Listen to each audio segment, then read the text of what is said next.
नमस्कार मंडळी. आज 17 सप्टेंबर. आजच्या ठरलं तर मगच्या एपिसोडमध्ये प्रिया आणि अश्विन घरी आलेले असतात. सायली तिला थांबून म्हणते, खबरदार, माझ्या घरात पाऊल टाकलंस तर. सगळेजण शॉकिंग येणे बघतात. याआधी तू सगळ्यांना फसवून घराच्या आत आलीस, पण तू आता येऊ नाही शकत. तन्वी, तू जेलमधून सुटलीस कशी? तुझ्या केसची प्रोसेस चालू झाली होती ना?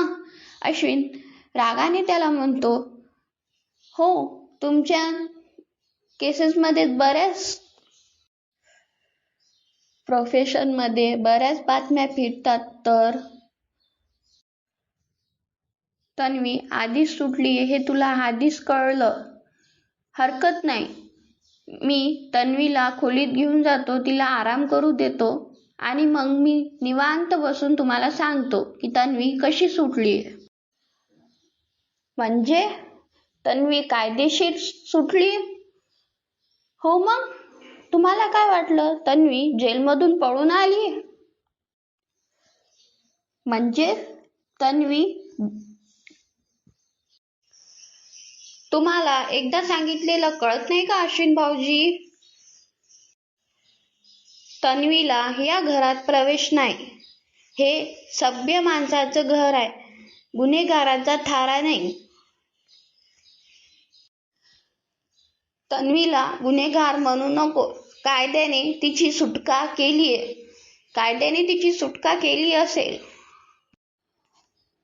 पण तिला या घरात प्रवेश नाही. प्रिया चिडून म्हणते, तू कोण आहेस ग मला परवानगी देणारी न देणारी? सायली या घरची सून आहेस आणि आता आम्हालाही वाटतं किती बरोबर बोलतीये.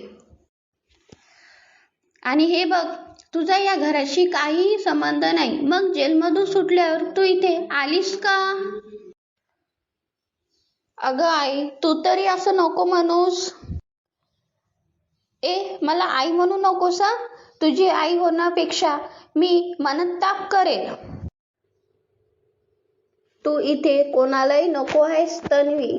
तू आमच्या भावनांशी खेळून तू पाप केलंयस प्रिया. आम्ही तुला स्वीकारू असं तुला वाटलंस कसं? एकीकडे महिपत आणि साक्षीचं बोलणं दाखवलेलं आहे. त्यात साक्षी महिपतला म्हणते की वाह, प्रिया सुटलीये. जिला तुम्ही मूर्ख म्हणत होता तीच प्रिया आज तुम्हाला चुना लावून गेलीये.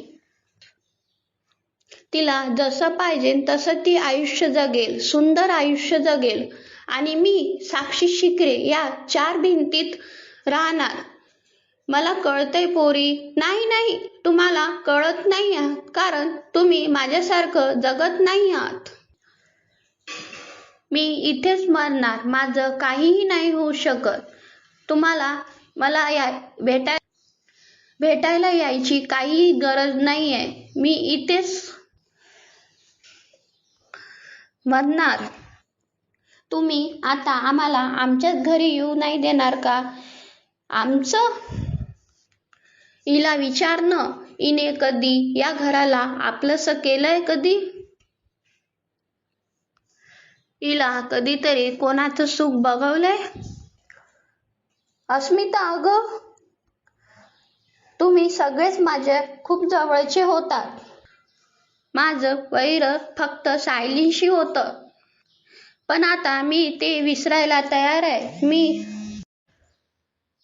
तू अश्विन भाऊजींशी लग्न केलं यासाठी, कारण तुला माझा आणि यांचा सूट घ्यायचा होता. आम्ही तुझ्या चांगल्यासाठीच सांगतोय अश्विन. सगळेजण म्हणत होते सुभेदार फॅमिली एक आयडल फॅमिली आहे, आयडल हॅपी फॅमिली आहे. पण जेव्हापासून ही आली न, तेव्हापासून हिचा आळशीपणा, सायलीला त्रास देताना हिचा कपटीपणा, हिचं सगळं वागणं आम्ही पोटात घातलं. का तर ही रविराज भाऊजींची आणि प्रतिमाताईंची मुलगी आहे म्हणून. पण तू तर त्याला पण लाच घातलीस ग. तन्वी, तू वाईट सून तर आहेस, पण वाईट मुलगी आहे. तुझं वागणं आम्ही पोटात घालू असं तुला वाटलंच कसं? आम्ही तुला तेव्हाही माफ नाही केलं आणि आताही नाही करणार. तर कल्पनाताई म्हणतात की तुझ्यामुळे मी माझ्या सोनासारख्या सुनीला दूर लोटलं. अगं, मी इतक्या गुण्या मुलीचा राग केला. तू जर आमच्या घरी आलीच नसतीस ना तर आम्ही खूप आनंदाने राहिलो असतो. तन्वीताई, माफ करा, पण लहान तोंडून मोठा घास घेतीये. तुम्ही जेव्हा नव्हतात ना तेव्हा आम्ही खूप खुश होतो. मी तुमच्या पाया पडते. आमच्या या आनंदाला दृष्ट लावू नका. घर फिरलं की पासे फिरतात हे म्हणतात ते खोटं नाहीये. कोणीही येणार आणि मला बोलणार, बघा अजून हिचा माज उतरलाच नाहीये. प्रिया भावनुकीने म्हणते. अस्मिता, अगं तसं नाहीये. मी तुमचं सगळ्यांचं ऐकून घेतेस ना. ऐकून घ्यायची गरजही नाहीये तन्वी. चुपचाप इथून निघून जायचं आणि या घराकडे बघायचं सुद्धा नाही. आउट. मीही बघतो. तन्वी, तुला कोण आत येऊ नाही देत. चल, माझ्याच घरात मला प्रवेश मिळणार नाही का? मी अडवते. तुझी आई. बोल ना, मला ओलांडून जाण्याची हिंमत आहे का तुझ्यात? आणि तू ग, मी तुझ्यावर इतकी माया केलीस आणि परत ती चूक मी कधीच करणार नाही. प्रिया म्हणते. आई, अगं माझी माया खरी होती अगं. मी सख्ख्या आईपेक्षा तुझ्यावर जास्त प्रेम केलंय. आई, आई शब्द उच्चाराची तुझी लायकी तरी आहे का? अगं, मी तुझ्यावर किती जीव लावला. अगं, मी तुझ्यासाठी काय नाही केलं. मी स्वतःच्या मुलीपेक्षा तुझ्यावर जास्त प्रेम केलं, पण तू माझ्याच पाठीवर मागे खंजी खुचपला. एक तर आमच्याशी गोड गोड बोलत राहिलीस आणि त्या खुनी मुलीला मदत करत राहिलीस. तू तर सुभेदारांची रिप्युटेशन पूर्ण पाण्यातच घातली. तुम्ही नका त्रास करून घेऊ स्वतःला. सायली, मी आज सगळ्यांपुढं आणि तन्वीपुढेही सांगते की मी तुझ्यापेक्षा तन्वीला जास्त महत्त्व दिलं. हीच माझ्या आयुष्यातली खूप मोठी चूक होती. सायली, तू हिरा आहेस, हिरा, आणि तन्वी कोळसा आहे. पण मला आज हे कळलंय की ही मुलगी जर माझ्या घरात शिरली ना तर अख्खं माझं घर ही जाळून टाकेल. मला माहित आहे की मी सगळ्यांशी खोटं बोललीये. मी साक्षीची साथ दिलीये, पण ते आता कोर्टात सिद्ध झालंय की मी दबावाखाली हे सगळं करत होती. म्हणूनच कोर्टाने मला सोडलं. सांग ना रे अश्विन, असं दाखवते. प्रिया कल्पनाच्या पाया पडते. म्हणते की मला प्रायश्चित्त करू दे. मला तुझ्या पायापाशी जागा दे. कल्पनाताई तिला दूर लोटून देतात. अगं मम्मा, काय करतेस तू? प्रिया हात जोडून म्हणते. बाबा, तुम्ही मला नेहमीच समजून घेता ना. प्लीज मला यावेळेसही समजून घ्या ना. प्लीज मला यावेळेसही समजून घ्या ना. तन्वी, तुझ्यात एकही रविराजचा आणि प्रतिमाचा गुण नाहीये.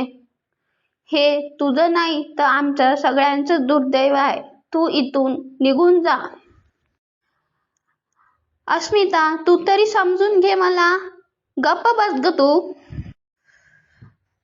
माझ्या बाळाला हे कळलं पण नाही पाहिजे की तुझ्यासारख्या आतल्या जातीची माणसं या जगात राहतात.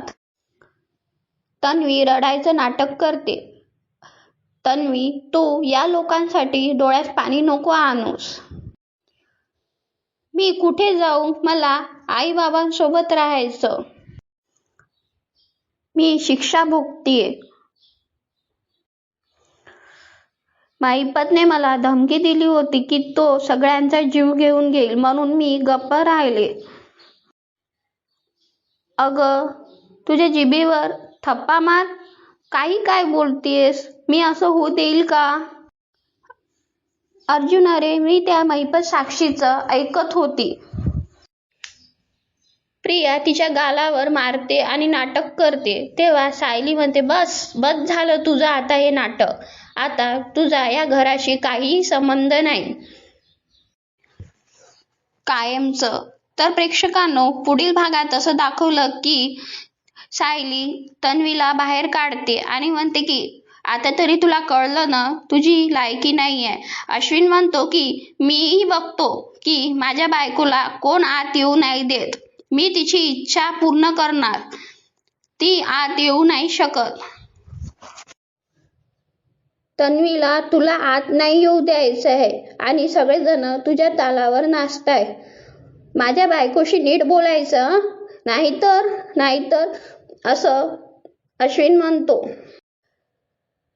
माझ्या बायकोशी नीट बोलायचं, नाहीतर सायली प्रियाला वडत नेते आणि गेटच्या बाहेर ढकलून देते.